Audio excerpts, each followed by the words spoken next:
I want to be upfront about something. I knew it was a setup. The second my friends called it a casual dinner, I knew. Ryan and Devin had been trying to fix me up with someone for 8 months. 8 months of she's perfect for you? And just meet her once. And what do you have to lose? And 8 months of me saying no thank you. I'm good. I like my life exactly the way it is. So when Ryan called on a Thursday night and said, very casually, very innocently, hey, a few of us are grabbing dinner Saturday. Nothing serious. Just come hang. I said sure. Because I am an idiot. Saturday evening I showed up to the restaurant in a decent shirt, running 4 minutes late, genuinely believing this was just dinner with friends. I walked in. Ryan was there. Devin was there. Their wives were there. And one empty chair. Right across from me. I looked at Ryan. He looked at his menu. Devin suddenly became very interested in the bread basket. I sat down. I picked up my own menu. And I told myself, whatever happens, do not make this weird. Just get through dinner. Be normal. Go home. Then the door opened. I wasn't looking. I heard Ryan go completely quiet first. Then Devin's wife made a sound that was trying very hard not to be a sound. Then I looked up. And I understood immediately why my friends had been trying to set me up for 8 months. And I understood immediately why they all went silent when she walked in. Because the woman who crossed that restaurant toward our table, toward that empty chair directly across from mine, was not a stranger. She was someone I already knew. Someone I had told myself a long time ago was a chapter that was finished. Apparently she had other ideas. And from the look on her face when she saw me sitting there, so did my friends. The dinner hadn't even started yet. And it was already the most complicated meal of my life. Her name was Cara Mitchell. And the last time I had seen her was 3 years ago in a hospital parking lot at 11 p.m. on a Tuesday night when she handed me back a key I had given her and said, very quietly, very carefully, that she thought we both needed to stop pretending this was going somewhere it wasn't. I had agreed, because I was 29 years old and scared of exactly what she was offering and too proud to say that out loud. So I let her go. And then I spent the next 3 years being absolutely fine about it in the specific way that means you are not fine about it at all. She stopped at the table. I looked at Ryan. I looked at Devin. Looked at their wives. Then looked at me. I watched her face go through approximately 4 different emotions in about 2 seconds. Surprise, recognition, understanding, and then something that settled into a careful neutral expression that told me she had decided in real time to be a professional about this. She pulled out the empty chair, sat down, looked directly at me. Marcus, she said. Cara. Ryan cleared his throat. Devin offered her the bread basket. For the first 10 minutes nobody talked about the obvious thing, which was impressive given that the obvious thing was sitting directly across the table from each other pretending to read menus we had already read. Ryan talked about his job. His wife Sarah talked about their new house. Devin talked about a trip they were planning. His wife nodded at things. Cara and I both participated in this conversation like two people who had absolutely no history and had definitely never spent 18 months being the most important people in each other's lives.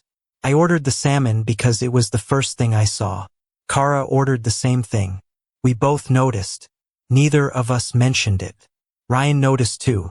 I saw him clock it and then look at his own menu like it had personally saved him. The bread basket made 3 full rotations around the table. At some point Sarah asked Cara how work was going. Cara did something in architecture. She had always been the kind of person who could look at a space and immediately understand what it was trying to be and what was keeping it from getting there. She talked about a project she was working on, a renovation of an old building downtown, and her voice shifted into that register she got when she was talking about something she actually cared about. I had forgotten that register. I had not forgotten it. I looked at my salmon. If you're enjoying this story so far, hit that like button and subscribe. New stories every week, and I think this one is just getting started. Now back to dinner. Somewhere around the main course, Devin's wife excused herself to the restroom. Sarah followed. Ryan suddenly remembered he needed to take a phone call. Devin remembered he needed to help Ryan with the phone call. They left. Both of them. At the same time. Kara and I sat across from each other in the suddenly very quiet corner of the restaurant, and I looked at the space where 4 people had been sitting 30 seconds ago, and then I looked at her. She looked back at me with an expression that was trying very hard not to be amused. "They're not subtle," she said. "They never have been. How long have they been planning this?" "Ryan started 8 months ago," I said. I kept saying no. She nodded slowly. "Devin called me in February. Said he was having a small dinner. Very casual." "February," I said. "That's 6 months."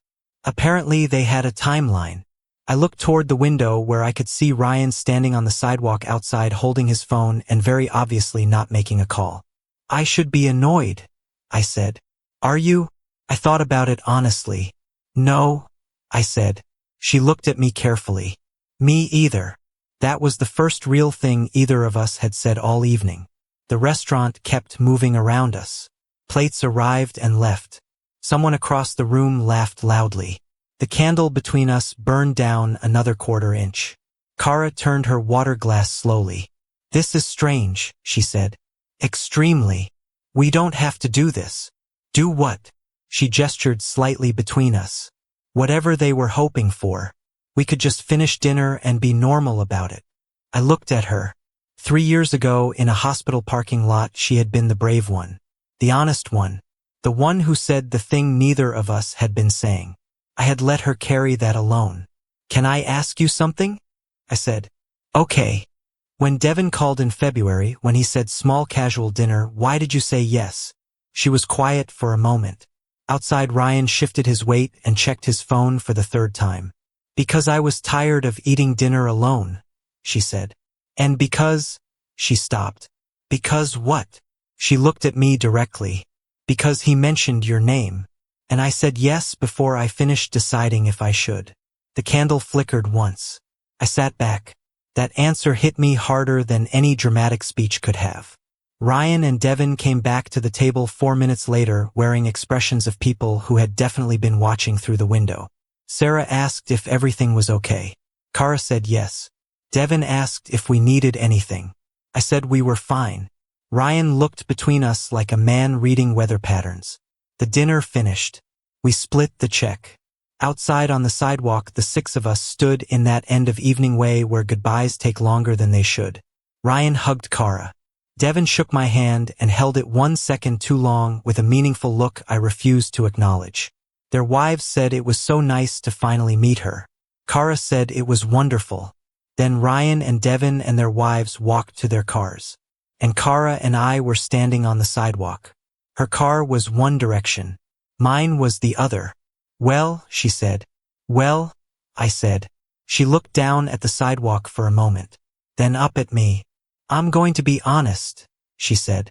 "I came tonight prepared to be polite and get through it and go home, and that was going to be the end of it." "What changed?" "You ordered the salmon." I looked at her. "I ordered the salmon because it was the first thing I saw," I said. "I know." She almost smiled. "So did I." A car passed slowly on the street behind us. "Marcus," she said, quietly, the way she used to say it when she was about to say something honest. "I know," I said. "You don't know what I was going to say. You were going to say this is probably a terrible idea." She was quiet. "Is it?" I asked. She looked at me for a long moment. "Probably," she said. "But I said yes to dinner, and that was probably a terrible idea too." We got coffee. Not at the restaurant. At the place 2 blocks down that stayed open late. Small and warm with mismatched chairs and a counter that had seen better decades. We sat across from each other again, but this time without the bread basket making rotations and without Ryan watching through a window. Just us. And 3 years of quiet sitting between the seats like something that needed to be named before we could get past it. She named it first. "I wasn't wrong," she said. 3 years ago. About what I said. "I know. You weren't ready. I know that too." She wrapped both hands around her coffee cup. "What changed?" I thought about it carefully because she deserved a careful answer. "I stopped being scared of the specific thing I was scared of," I said. "Which was?" "Matters to someone that much." I looked at the table. It felt like too much to be responsible for. Someone's happiness. Someone's mornings. Whether someone's day was good or not. I shook my head once. I told myself I was being honest about my limitations. Really, I was just protecting myself from something that felt too big. Kara was quiet. "That's the most honest thing you've ever said to me," she said finally. "I've had 3 years to figure out how to say it." She looked at me. "Why didn't you call?" "Because I was the one who let you go. Calling felt like asking you to do the brave thing twice." She set her cup down. Outside, a couple walked past the window, close together, not talking, the easy quiet of people who had figured something out. "I thought about calling," she said. 4 or 5 times. "What stopped you?" "Same reason. You let me walk away. I wasn't going to walk back uninvited." I looked at her across the small table in the warm light of the coffee shop. 3 years. 2 people being equally proud and equally scared and equally unwilling to be the first one to say the obvious thing. And then our friends locked us in a corner of a restaurant with a bread basket and a candle and no escape route. "Ryan is going to be impossible about this," I said. Kara pressed her lips together. "Devin already texted me." "What did he say?" She turned her phone toward me. The text said, "Well?" 6 question marks. I laughed. Actually, I laughed. And she laughed too, and for a second the coffee shop felt warmer than it had a minute ago. Her name came up 40 minutes into the coffee. Not a villain in the dramatic sense. More like the ghost of a decision that had been sitting in the room with us since the restaurant and needed to be acknowledged before it could leave. His name was Daniel. She said it carefully. The way you say the name of something you have mostly made peace with but not entirely. She had dated him for a year after us. Seriously. The kind of serious that had a timeline and conversations about the future and a drawer at his apartment. It ended 4 months ago. "He wasn't wrong for me," she said. "He just wasn't." She stopped. "You don't have to explain." "I want to." She looked at the table. "He was everything I told myself I should want. Consistent, present, clear about what he wanted." She paused. "And I kept waiting to feel the thing I was supposed to feel, and it never fully arrived." I understood what she meant without her saying the rest. "I'm not telling you that because of tonight," she said quickly. "I'm telling you because I don't want there to be things I'm not saying." "I know. Because last time there were too many things we weren't saying." "I know that too." She looked at me directly. "So, things I am saying. Out loud. Right now." She took a breath. "I'm not the same person I was 3 years ago. I don't need someone to be ready in the way I needed it then. But I'm also not interested in going backward." "I'm not asking you to go backward." "What are you asking?" I looked at her across the table. "I'm asking if we can go forward," I said. Slowly. Honestly.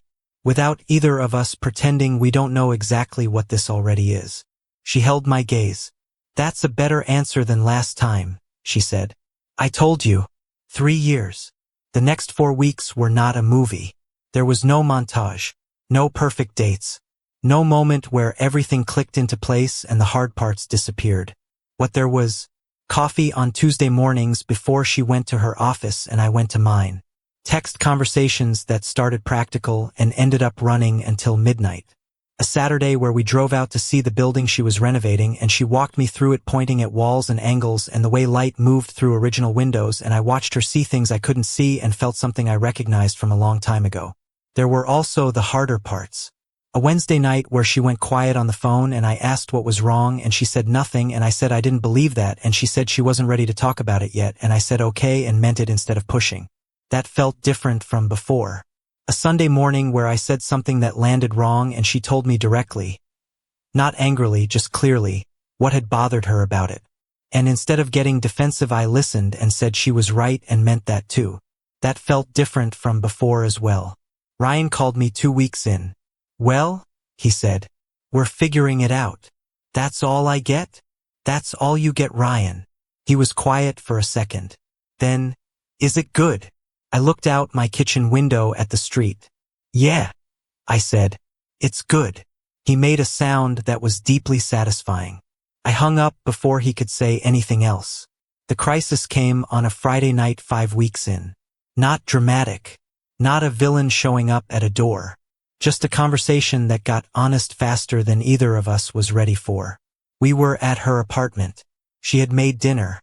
The kind of dinner that takes 2 hours and means something without saying it out loud.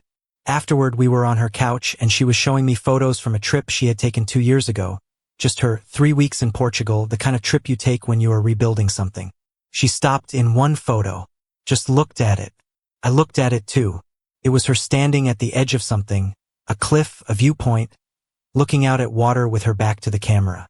Alone. The photo had that specific quality of something taken by a stranger when you hand them your phone because you want proof you were there. I took that trip because of us, she said quietly. Not accusing. Just true. I didn't say anything. I needed to go somewhere nobody knew me and figure out who I was without waiting for someone to be ready for me. She looked at the photo. It was a good trip. I figured out a lot. Like what? She looked up at me. Like I was done making myself smaller so someone else could feel more comfortable. That landed exactly where she meant it to. I did that to you, I said. Yes. I'm sorry. She held my gaze. I know you are. I believed that before tonight. She paused. I just needed to say it out loud once. So it wasn't a thing sitting in the room anymore. I nodded. She looked back at the photo. I don't want to take that kind of trip again, she said. Not because it wasn't good. Because I don't want to be rebuilt. You won't be, I said. She looked at me carefully. Marcus. I know what I'm saying. I turned toward her more fully. I know the difference between who I was then and who I'm sitting here being right now. I'm not asking you to trust that overnight. But I'm not going anywhere while you figure out if you believe it. She was quiet for a long moment. Then she leaned her head against my shoulder. Not dramatic. Just that. And the room got quieter in a good way. If the story is hitting you somewhere real, drop a comment. Tell me, would you have sat back down at that table? I read every single one. An hour later she was asleep on the couch. I was still awake. I sat there in the quiet of her apartment, her head against my shoulder, the city making its small noises outside, the lamp across the room casting everything in that warm low light that makes ordinary things look like something worth keeping. I thought about the hospital parking lot 3 years ago, the key she handed back, the drive home alone, the 3 years of being absolutely fine that meant not fine at all. I thought about Ryan calling in February and Kara saying yes before she finished deciding. I thought about the salmon. I thought about 6 question marks from Devin. I thought about a Tuesday night restaurant with a bread basket making rotations and an empty chair and the door opening and her walking in. Sometimes the thing you let go of doesn't go anywhere. Sometimes it just waits in the next room while you figure out what you actually want.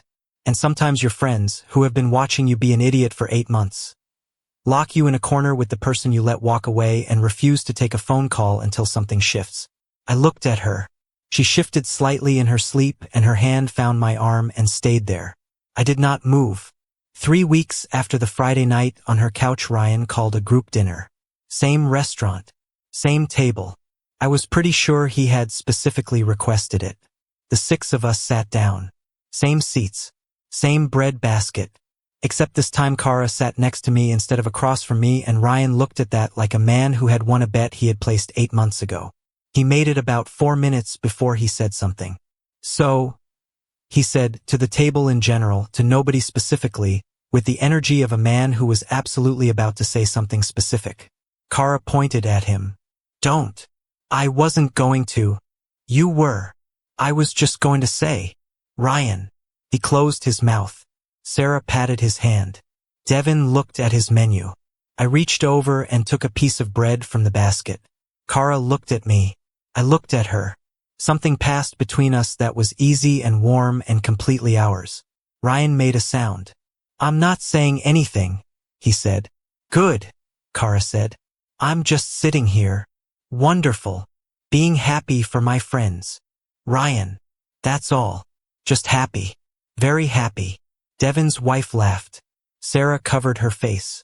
And Kara leaned slightly against my shoulder and shook her head, and I thought, not for the first time and not for the last time, that the thing I had been most scared of turned out to be the easiest thing in the room. Walking to her car afterward, she stopped on the sidewalk. Same street as the first night. Same October air. Different from everything else.